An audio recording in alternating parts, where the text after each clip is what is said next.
सरकार के 3 कृषि कानूनों के खिलाफ राजधानी दिल्ली की विभिन्न सीमाओं पर 20 दिनों से जारी किसानों का आंदोलन खत्म होता नहीं दिखाई दे रहा है। इस बीच प्रधानमंत्री नरेंद्र मोदी ने मंगलवार को कहा, किसानों का कल्याण उनकी सरकार की सर्वोच्च प्राथमिकताओं में रहा है और सरकार उनकी शंकाओं व समस्याओं के समाधान के लिए 24 घंटे तैयार है। कई विकास परियोजनाओं का शिलान्यास करने के बाद प्रधानमंत्री ने अपने संबोधन के दौरान विपक्षी दलों पर भी निशाना साधा और उन पर किसानों को भ्रमित करने की साजिश रचने का आरोप लगाया। पीएम मोदी ने कहा, आजकल दिल्ली के आसपास किसानों को भ्रमित करने की बड़ी साजिश चल रही है। उन्हें डराया जा रहा है कि कृषि सुधारों के बाद किसानों की जमीन पर कब्जा कर लिया जाएगा। उन्होंने कहा, हाल में हुए कृषि सुधारों की मांग वर्षों से की जा रही थी और अनेक किसान संगठन भी यह मांग करते थे कि किसानों को अनाज को कहीं पर भी बेचने का विकल्प दिया जाए।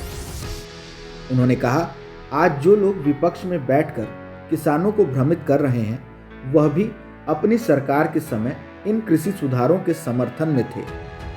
आज जो लोग विपक्ष में बैठकर किसानों को भ्रमित कर रहे हैं, वो भी अपनी सरकार के समय इन कृषि सुधारों के समर्थन में थे, लेकिन अपनी सरकार के रहते वो निर्णय नहीं ले पाए, किसानों को झूठे दिलासे देते रहे। आज जब देश ने यह ऐतिहासिक कदम उठा लिया तो यही लोग किसानों को भ्रमित करने में जुट गए हैं। मैं अपने किसान भाई बहनों से फिर एक बार कह रहा हूं, बार बार दोहराता हूं कि उनकी हर शंका के समाधान के लिए सरकार 24 घंटे तैयार है। किसानों का हित पहले दिन से सरकार की सर्वोच्च प्राथमिकताओं में से एक रहा है।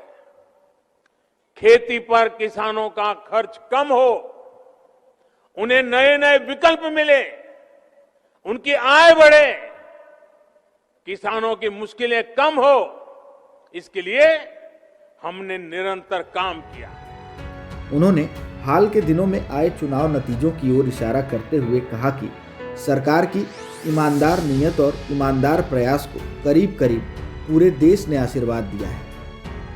उन्होंने उम्मीद जताई और कहा, किसानों के आशीर्वाद की ताकत से जो भ्रम फैलाने वाले लोग हैं, जो राजनीति करने पर तुले हुए लोग हैं, जो किसानों के कंधे पर बंदूक फोड़ रहे हैं, देश के सारे जागरूक किसान उनको भी परास्त करके रहेंगे। उधर किसान नेताओं ने कहा कि अब तक विरोध प्रदर्शन के दौरान करीब 20 किसान शहीद हो गए। प्रदर्शन शुरू होने के बाद से हर दिन औसतन 1 किसान की मौत हुई। उन्होंने कहा, हम वार्ता से नहीं भाग रहे, लेकिन सरकार को हमारी मांगों पर ध्यान देना होगा और ठोस प्रस्ताव के साथ आना होगा। किसान नेता जगजीत डल्लेवाल ने कहा कि सरकार कह रही है वह इन कानूनों को निरस्त नहीं करेगी। हम कह रहे हैं कि हम आपसे ऐसा करवाएंगे। फिलहाल इस वीडियो में इतना ही। अगर कोई सवाल और सुझाव है तो हमें कमेंट बॉक्स में ज़रूर बताएं। देश और दुनिया की ताज़ा तरीन खबरों की अपडेट्स के लिए हमारे चैनल लोकमत हिंदी को सब्सक्राइब करना ना भूलें। अगर आप ये वीडियो फेसबुक पर देख रहे हैं तो हमारे पेज को फॉलो ज़रूर कर लीजिए।